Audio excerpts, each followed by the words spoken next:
محرم کا چاند دکھنے پر ہمیں کیا کرنا چاہیے؟ قرآن اور حدیث کی روشنی میں محرم کا چاند نکلنے پر کیا کریں؟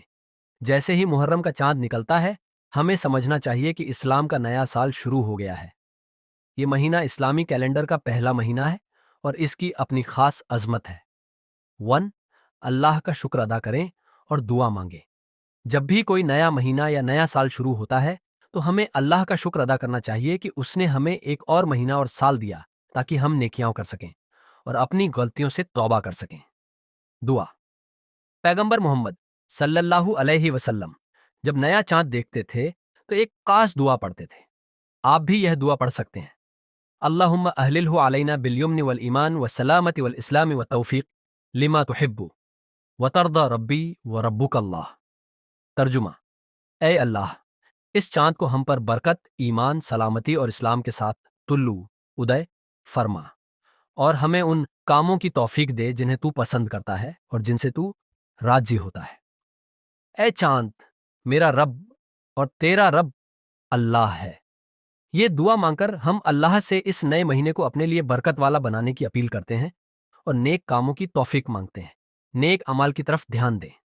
محرم کے مہینے کو شہر اللہ یعنی اللہ کا مہینہ کہا گیا ہے۔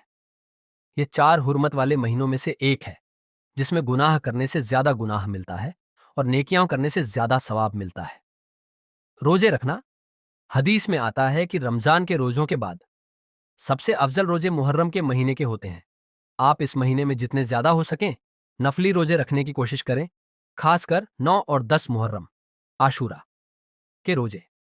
نبی صلی اللہ علیہ وسلم نے 10 محرم کا روزہ رکھا اور اس کے ساتھ 9 یا 11 محرم کا روزہ رکھنے کا حکم دیا تاکہ یہودیوں کے عمل سے مخالفت ہو۔ نماز اور قرآن کی تلاوت۔ اس مہینے میں اپنی فرض نمازوں کو وقت پر ادا کریں اور زیادہ سے زیادہ نفلی نمازیں پڑھیں۔ قرآن مجید کی تلاوت کریں اور اسے سمجھنے کی کوشش کریں۔ ذکر، اذکار اور دعائیں۔ اللہ کا ذکر کریں، درود شریف پڑھیں اور خوب دعائیں مانگیں۔ اس مہینے میں دعائیں قبول ہوتی ہیں۔ توبہ اور استغفار۔ اپنے گناہوں سے توبہ کریں اور اللہ سے معافی مانگیں۔ یہ اپنی زندگی کا جائزہ لینے کا اور نیک بننے کا بہترین موقع ہے۔ 3. امام حسین اقرا کی شہادت کو یاد کریں۔